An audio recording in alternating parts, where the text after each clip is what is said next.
आशीर्वचन देने का कार्य करें आदरणीय अध्यक्ष जी। जोरदार तालियों से आप स्वागत करिए। आप लोग आगे लेके पीछे तक।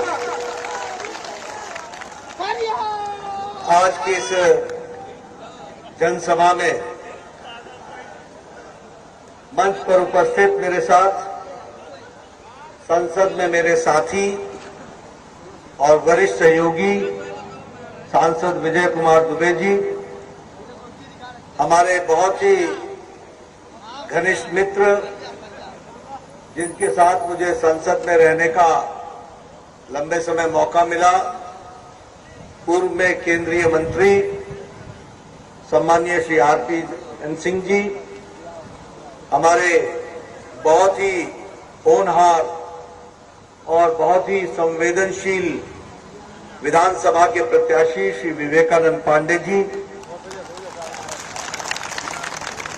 श्रीमती विजय लक्ष्मी मिश्रा जी जो क्षेत्रीय उपाध्यक्ष है महिला मोर्चा की, श्री गिरिजा साहनी जी जिला महामंत्री निषाद पार्टी, मनोज जायसवाल जी जिला के उपाध्यक्ष, दीपलाल भारती जी जो पूर्व विधायक, हमारे बहन कुशवाहा जी जो बिहार से आई हैं, सम्मानित मंच, और यहां अपने खड्डा के इस विधानसभा में इतनी बड़ी संख्या में, इतने धूप में, इतने जोश और पूरी ताकत के साथ आए हुई माताएं, बहनें, बुजुर्ग, मेरे नौजवान साथी और मीडिया के मेरे साथी, प्रिंट मीडिया, इलेक्ट्रॉनिक मीडिया के मेरे साथी, मेरा ये सौभाग्य है कि मुझे आज यहां आने का मौका मिला।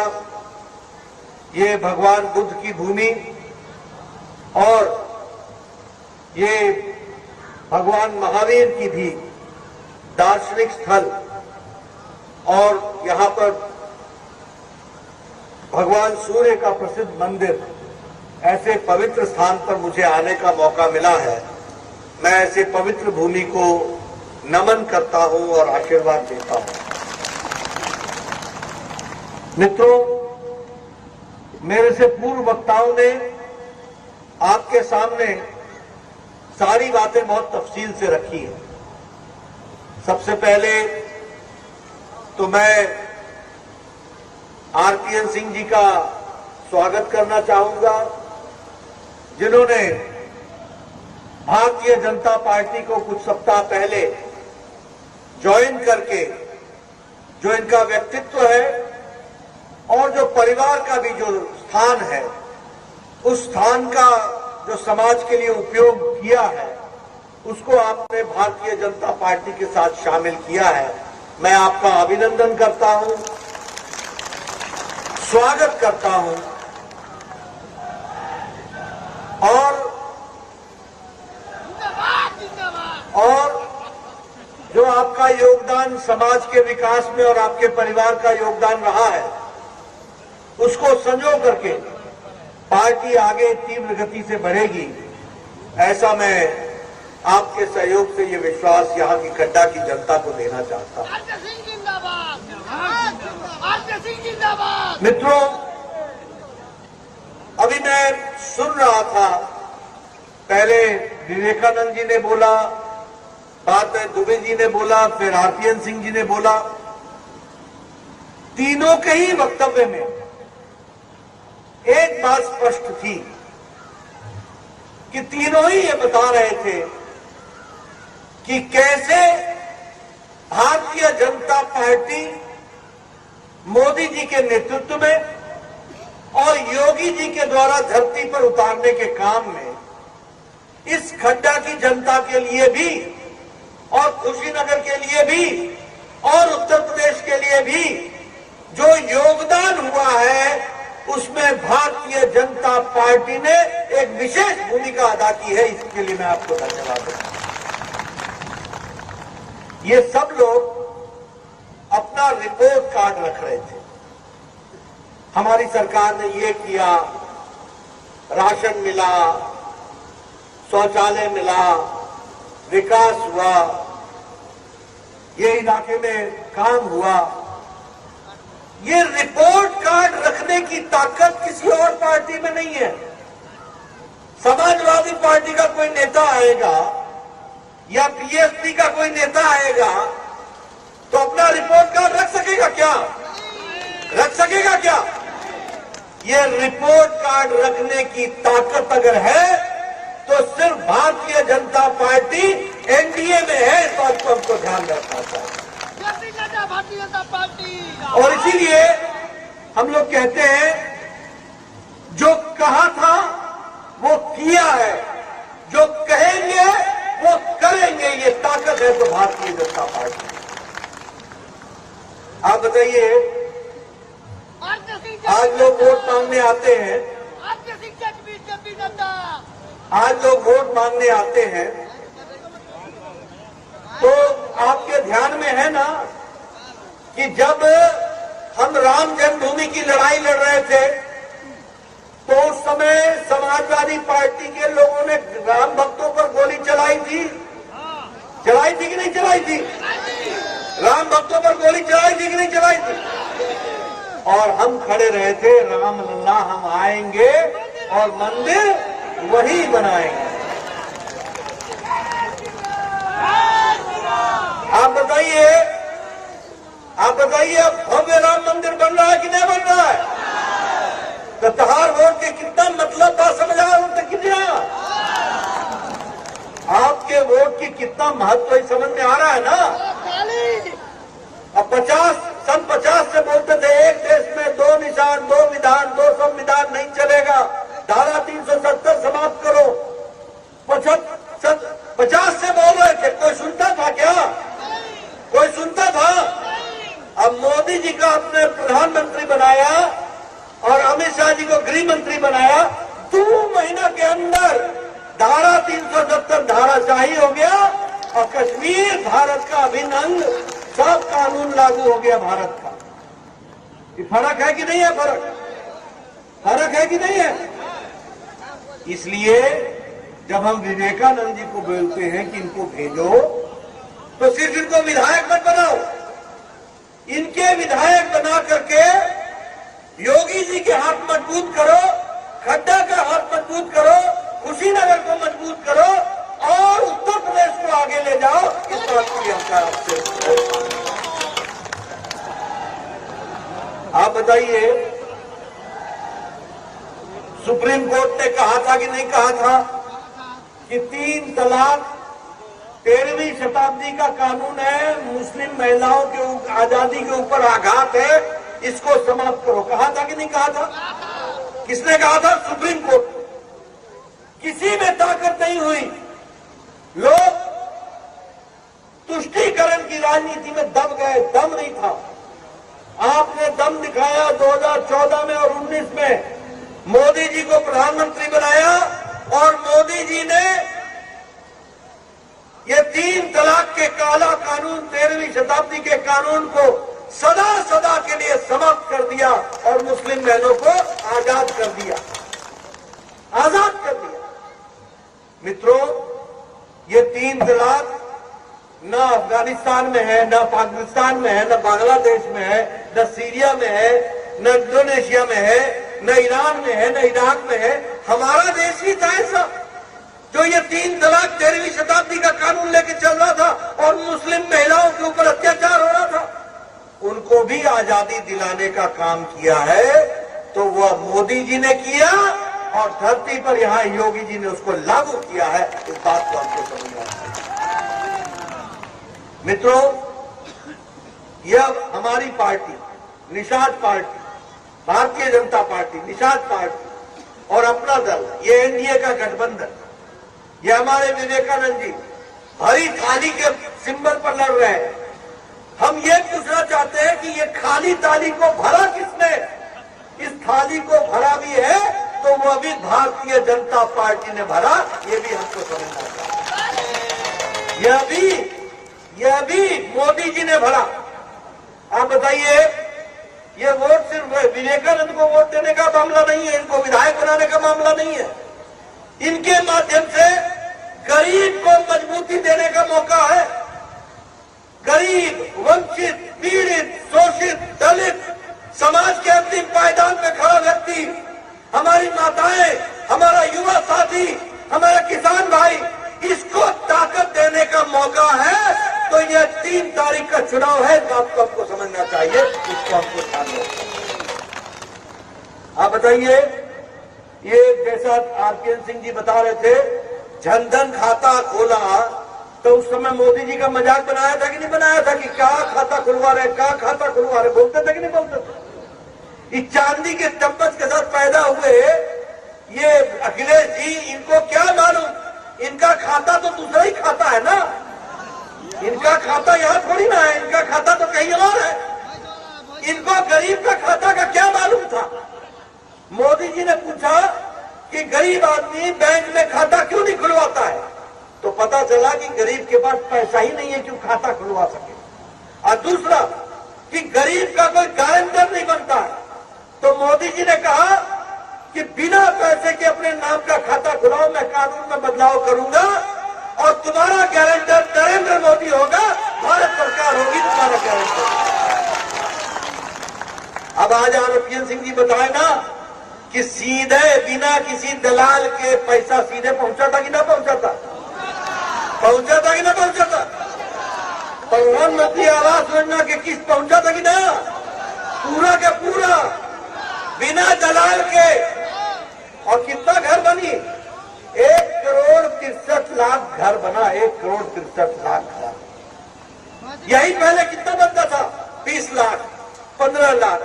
और इस साल 48,000 करोड़ रुपया रखा गया है और 60 लाख घर एक साल में बनेगा। इस बात को भी हमको ध्यान में रखना है। आज किसका घर होगा, ये घर होगा गरीब का। इनमें हुई रसोई, रसोई में हुई गैस के कनेक्शन, चूल्हा, और साथ में सिलेंडर, और साथ में बगल में शौचालय, अलग सोए के कमरा, बाहर अहाता। और घर के मालिक न होगा, मालकिन होगी घर के मालिक भी समझा। यह है महिला सशक्तिकरण, यह है महिला को ताकत देने का विषय। मजबूती देना है कि नहीं देना है, बताइए, आगे बढ़ाना है कि नहीं बढ़ाना है, तो ये बात हमको समझनी चाहिए। आप बताइए, आप बताइए, 11 करोड़ बहनें, कुछ नहीं, हमारा दोस्त है, जोश में है, जरा जोश में।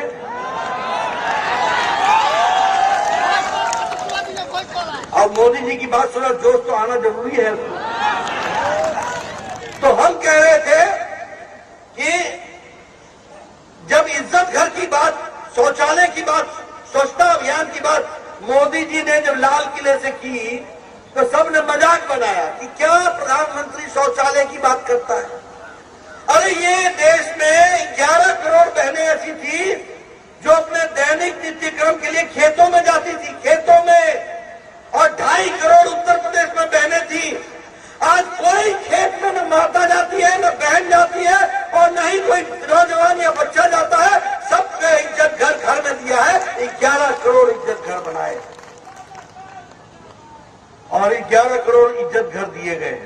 उसी तरीके से सौभाग्य योजना, सौभाग्य योजना में घर में बिजली पहुंचा है कि नहीं पहुंचा है, 24 घंटे बिजली रहा था कि ना, मिला था कि ना। ये मोदी जी के 56 इनके सीना बा कि 24 घंटे बिजली मिला था, 24 घंटे बिजली मिल रही है, ये अंतर है। और उत्तर प्रदेश में 2.5 करोड़ घर में बिजली पहुंचाने का काम किया है, तो योगी जी ने किया है, इसको भी हमको ध्यान में रखना चाहिए। प्रधानमंत्री गरीब कल्याण अन्न योजना, पिछली बार जब 100 साल पहले महामारी आई थी तो लोग बीमारी से ज्यादा भूखमरी से मर गए थे। आप बताइए, मोदी जी ने 80 करोड़ की जनता को पिछले 2021 के मार्च महीने से अनाज राशन पहुंचाया कि नहीं पहुंचाया, पहुंचाया कि नहीं पहुंचाया, 5 किलो गेहूं, 5 किलो चावल पहुंचाया कि नहीं पहुंचाया। और योगी जी ने चना पहुंचाया कि नहीं पहुंचाया, तेल पहुंचाया कि नहीं पहुंचाया, और नमक पहुंचा कि नहीं पहुंचा। योगी जी का राशन अलग और मोदी जी का राशन अलग, ये डबल इंजन, डबल इंजन। गरीब को ताकत देने का। कोई मोदी जी ने कसम खाई कि हमारा कोई भी आदमी भूख से नहीं सोए, भूख के बिना भोजन किए हुए नहीं सोएगा, उसकी भूख की व्यवस्था की जाएगी और उसको भोजन भरपेट दिया जाएगा, ये व्यवस्था की गई। इसको भी हमको ध्यान रखना चाहिए। आपके यहाँ प्रधानमंत्री किसान सम्मान निधि 1.25 लाख करोड़ रुपए खर्च हुआ है, 2.25 लाख करोड़ रुपए। 2-2 हजार रुपए मिला था कि ना मिला था किसान के सीधे हर तीसरे महीने 2.25 हजार रुपए मिलता है ना, और बिना दलाल के मिलता है, खाता में आता है कि नहीं आता? तो ये गांव गरीब, वंचित, पीड़ित, शोषित, दलित, युवा, महिला, इनको ताकत देने का काम किया है। तो वो भारतीय जनता पार्टी, निषाद पार्टी और अपना दल के एनडीए ने किया है। इसको भी हमको ध्यान रखना चाहिए। मैं यहां आया हूं, अब मैं पहले गोरखपुर की बात करूं। स्वास्थ्य मंत्री था। आप बताइए 2014 में, 2015 के पहले जापानी बुखार से बच्चा मर जाता था कि नहीं मर जाता था? बड़ी संख्या में मरते थे कि नहीं मरते थे? कोई पूछता था क्या? कि आप लोग बीआरडी मेडिकल कॉलेज में जाते थे, एक ही मेडिकल कॉलेज था, बीआरडी मेडिकल कॉलेज, और वहां कोई व्यवस्था नहीं थी। मोदी जी प्रधानमंत्री बने, मुझे स्वास्थ्य मंत्री बनाया गया। योगी जी मेरे को बीआरडी मेडिकल कॉलेज लेकर के आए। मैंने आईसीएमआर का पहला सेंटर लैब खोला तो गोरखपुर के बीआरडी मेडिकल कॉलेज में खोला। ये आपको याद होता है। 500 बिस्तरे का अलग से हॉस्पिटल बनाया। बीआरडी मेडिकल कॉलेज को सुपर स्पेशलिटी ब्लॉक दिया, 7 सुपर स्पेशलिटी ब्लॉक दिया। और सबसे बड़ी बात यह कि गोरखपुर को all India institute of medical sciences Delhi के बाद खुला तो गोरखपुर में खुला। ये भी आपको याद रखना चाहिए। लेकिन इतना ही नहीं, जब मैं यहां आया हूं तो दुबे जी यहां भी आपने मेडिकल कॉलेज, हर 2 जिला पर एक मेडिकल कॉलेज दिया है, और यहां भी सुपर स्पेशलिटी ब्लॉक दिया है, और वो भी बन करके तैयार हो रहा है। उसको भी हमको ध्यान में रख करके काम में जुटना चाहिए। ये हम आपसे चर्चा करना चाहते हैं। मित्रों, विकास की बहुत सी बातें हैं जो मैं आपसे करना चाहूंगा। अब यहां कुशीनगर की बात करूं, आवास योजना में 18,000 घर बने हैं। उज्ज्वला योजना में 2,60,000 लोगों को गैस का कनेक्शन मिला है, और प्रधानमंत्री किसान सम्मान निधि में इसी जिले में 878 करोड़ रुपए खर्च होकर के 5,97,000 किसानों को यहां पर उनको प्रधानमंत्री किसान सम्मान निधि का 10 किस्त में 2-2 हजार रुपए दिया गया है। ये भी मैं बताना चाहता हूं। और सौभाग्य योजना में 1,42,000 घरों में, आपके घरों में 1,42,000 लोगों के घरों में बिजली पहुंचाई है। ये भी आपको याद रखना चाहिए। मित्रों, मैं यहां आया हूं तो आपको ये भी बताने आया हूं कि इस बार का जो बजट है, वो बजट 60 लाख रोजगार देगा एक साल के अंदर। कितना देगा? 60 लाख। प्रधानमंत्री जी ने जो इस बार का, निर्मला सीतारमण जी ने बजट रखा है, उसमें 60 लाख लोगों को एक साल में नौकरी दी जाएगी। 25,000 किलोमीटर की सड़क बनेगी, 20,000 करोड़ रुपए उसमें खर्च होंगे, और इसके साथ साथ, इसी के साथ साथ 80 लाख नए घर बनेंगे और 48,000 करोड़ रुपए खर्च होंगे। हर घर जल 3 करोड़ 82 लाख घरों में पहुंचाया जाएगा, और उस पर 60,000 करोड़ रुपए खर्च होंगे। यानी हर घर को नल से और जल से जोड़ने का काम होगा। तो वह एनडीए की सरकार करेगी, विवेकानंद करेंगे, आपके यहां भी पहुंचाएंगे। इस बात को भी आपको ध्यान में रखना चाहिए। यहां आया हूं तो बताइए, कुशीनगर में इंटरनेशनल एयरपोर्ट बन गया कि नहीं बन गया? मोदी जी ने आके उसका उद्घाटन किया कि नहीं किया? अब दुनिया भर के बौद्ध के भक्त, बुद्ध के भक्त, बुद्ध भगवान के भक्त, वो सीधे कुशीनगर आएंगे और यहाँ पर्यटन को बढ़ावा मिलेगा। यहीं से सारनाथ जाएंगे, यहीं से बोधगया जाएंगे, यहीं से कहीं और जाएंगे, क्योंकि अंतर्राष्ट्रीय एयरपोर्ट बना है तो कुशीनगर बना है, सीधे यहाँ लोग आएंगे। इस बात को भी आपको समझना चाहिए। इसलिए आयुष का मेडिकल यूनिवर्सिटी यहां बन रही है, अटल यूनिवर्सिटी बन गई, all India institute of medical sciences बन गया। एक विकास की एक नई कहानी जिसको हम कहते हैं वो हम लोगों ने यहाँ रची है। पूर्वांचल हाईवे बन रहा है कि नहीं बन रहा है? गंगा एक्सप्रेस लिंक बन रहा है कि नहीं बन रहा है? गोरखपुर एक्सप्रेस लिंक वे बन रहा है कि नहीं बन रहा है? सब जगह देखो, जहां देखो 4 लेन 6 लेन 4 लेन 6 लेन। आजकल आप लोग घंटों में पहुंच जाते हैं, घंटों में, पहले दिनों में पहुंचते थे। गलत तो नहीं बोल रहा हूं मैं मित्रों, ये सड़क नहीं है, ये विकास की गंगा है, इसको याद रखना। अब मैं एक और बात बताना चाहता हूं। आप बताइए, योगी जी के आने के बाद गुंडागर्दी समाप्त हुई कि नहीं हुई? आप बताइए, योगी जी के आने के बाद आतंकवादी गतिविधि घटी कि नहीं घटी, खत्म हुई कि नहीं हुई? आप बताइए, योगी जी के आने के बाद और मोदी जी के आने के बाद ये जो माफिया थे ये सब जेल में चले गए कि नहीं चले गए? पहले गुंडागर्दी करते थे कि नहीं करते थे? इसीलिए अब हम लोगों ने तय किया है कि इस साल के बजट में anti terrorist squad, commando squad बनेगा।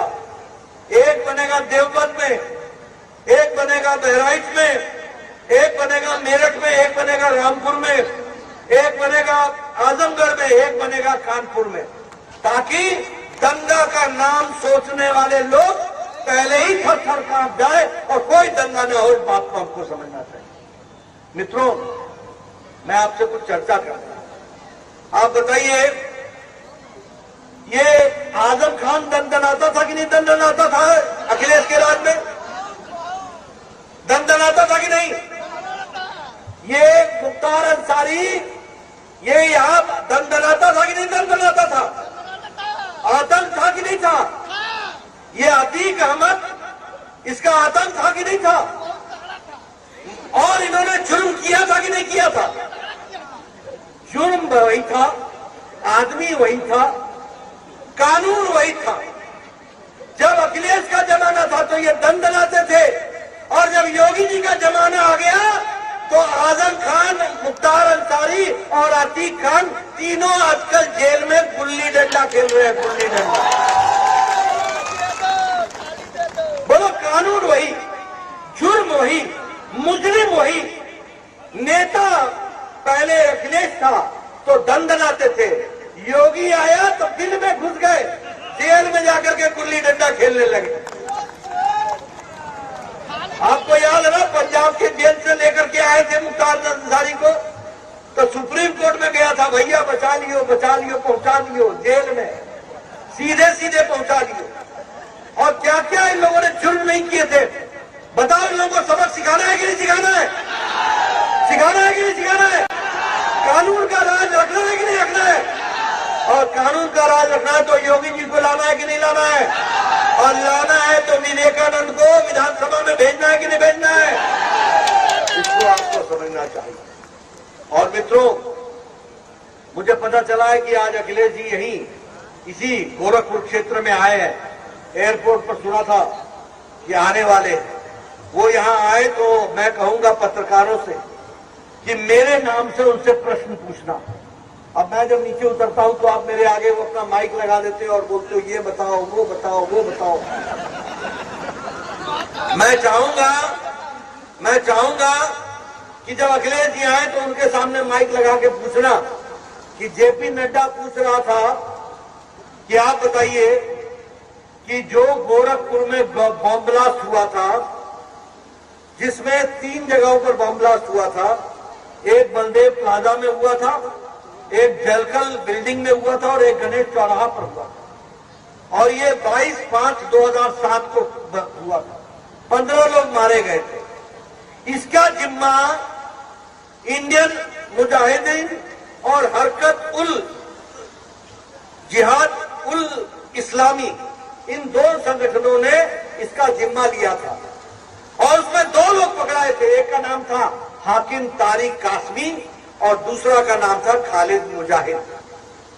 जब इन लोगों से इंटरोगेशन हुआ तो पता चला कि गोरखपुर में, अयोध्या में, लखनऊ में और वाराणसी में कचहरी बम कांड का भी दोषी यही दोनों हैं।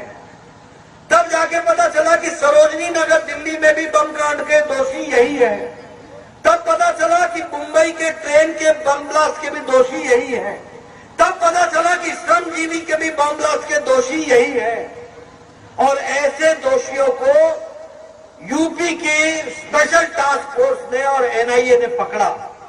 और डेट नोट कर लो, और आपने अखिलेश जी से मेरे तरफ से पूछना कि आपने इन सब लोगों को 26 अप्रैल 2012 को अखिलेश जी ने सामाजिक सौहार्द के नाम पर इन सब के मुकदमे वापस लिए थे। आप बताओ, एक मुख्यमंत्री आतंकवादी, ये मैंने आपको आतंकी घटनाएं गिनाई थी, ये सारी घटनाओं में कुल मिलाकर 500 लोग मारे गए और लगभग 2000 लोग घायल हुए थे। और इन मुकदमों में जो लोग पकड़े गए थे उनको छुड़ाने का काम किया तो अखिलेश जी ने किया। लेकिन इलाहाबाद के हाईकोर्ट ने कहा मुकदमा वापस नहीं होगा, मुकदमा चलेगा। मुकदमा चला और हाकिम तारिक कासमी को और खालिद मुजाहिदीन को 4 जन्मों तक आजीवन कारावास हुआ। 4 जन्मों तक। मैं ये पूछना चाहता हूं, ये बतौर मुख्यमंत्री ने उन्होंने केस वापस जो लिया, ऐसे मुख्यमंत्री को उत्तर प्रदेश की बागडोर दोगे क्या? ऐसे आदमियों के हाथ में उत्तर प्रदेश सुरक्षित है क्या? ऐसे लोगों को आगे बढ़ाना है क्या? दूसरा सुन लो, और मीडिया वाले मेरा डेट नोट कर लेना, 31 दिसंबर 2007 और 1 जनवरी की रात और दिन सुबह रामपुर में सीआरपीएफ के कैंप पर AK-56 से आतंकवादियों ने हमला किया। 7 सिपाही मारे गए, 7 सीआरपीएफ के जवान मारे गए, 7 माताओं की कोख सूनी हो गई, 7 परिवार के बच्चे अनाथ हो गए, 7 बहनें विधवा हो गई। कोई पूछने वाला नहीं था। नेपाल के बॉर्डर पर एनआईए ने और यूपी पुलिस ने एक व्यक्ति को पकड़ा जो बिहार का रहने वाला था, जिसका नाम था शहाबुद्दीन। जब उसको पकड़ा और उससे पूछताछ हुई तो 7 मुजरिम निकले जिन्होंने ये काम किया था। और ये 7 लोगों को भी 26 अप्रैल 2012 को छुड़ाने का काम और केस वापस लेने का काम किया था तो अखिलेश यादव ने किया था। इसको आपको ध्यान में रखना चाहिए।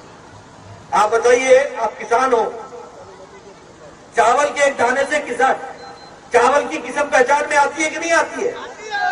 तो क्या नेता की ये हरकत से नेता की नीयत समझ में नहीं आती क्या? कि नेता की नीयत क्या थी कि उत्तर प्रदेश जाए जहां जाना है, उत्तर प्रदेश की जनता जाए जहां जाना है। हमने तो राजनीति वोट बैंक की करनी है और इसलिए आतंकवादी हमारे दोस्त हैं। उत्तर प्रदेश की जनता जहां जाना चाहे जाए। आप शपथ लेते हो मुख्यमंत्री के तौर पर, मैं ईश्वर की शपथ लेता हूं कि मैं संविधान की रक्षा करूंगा। और आप करते क्या हो कि मैं ईश्वर की शपथ लेता हूं कि मैं आतंकवादियों की रक्षा करूंगा। ये आपका लक्ष्य होता है, इसको हमको समझना चाहिए। मित्रों, ये माफिया राज, इसको समाप्त करना है कि नहीं करना है? ये आतंकवादियों को समाप्त करना है कि नहीं करना है? भारत का कानून लागू होना है कि नहीं होना है? उत्तर प्रदेश में कानून राज रहना है कि नहीं रहना है? अगर ये सब रहना है तो अखिलेश को घर पर बैठाना जरूरी है, उसको आराम करने दो और विवेकानंद को काम दो। इस बात की चिंता करने की। मित्रों, मैं आपसे ये सारे मुद्दे इसलिए आपसे चर्चा कर रहा हूं और मैं फिर कहूंगा मीडिया के साथियों को कि मेरी डेट नोट कर लो और मेरी घटनाएं नोट कर लो और अखिलेश जी से पूछना। मैं 20 दिन से पूछ रहा हूं, मुंह पे ताला लगा के बैठे हैं, जवाब देने की हिम्मत नहीं है। वो जवाब दे नहीं सकते हैं क्योंकि उनके एक जो काले कारनामे हैं उसको जनता के सामने लाना ये मेरा जिम्मा है, ये मैं करके हटूंगा। ये मैं आपको बताना चाहता हूं। आप बताइए, एक तरफ विवेकानंद है, एक तरफ मोदी जी है, एक तरफ योगी जी है, एक तरफ हरकिशन सिंह जी है, एक तरफ दुबे जी है।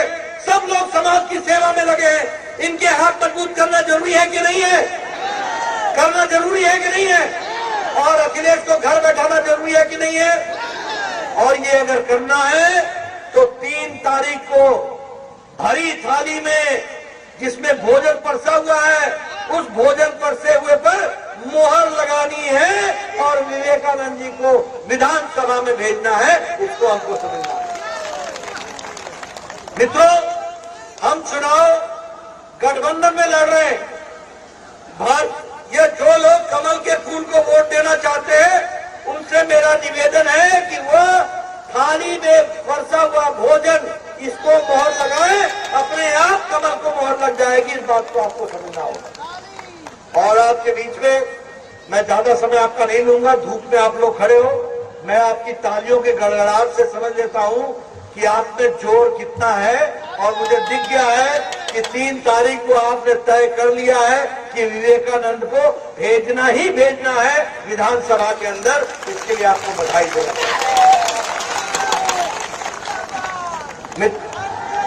मित्रों, आज उत्तर प्रदेश विकास में दूसरे नंबर पर आकर के खड़ा हो गया।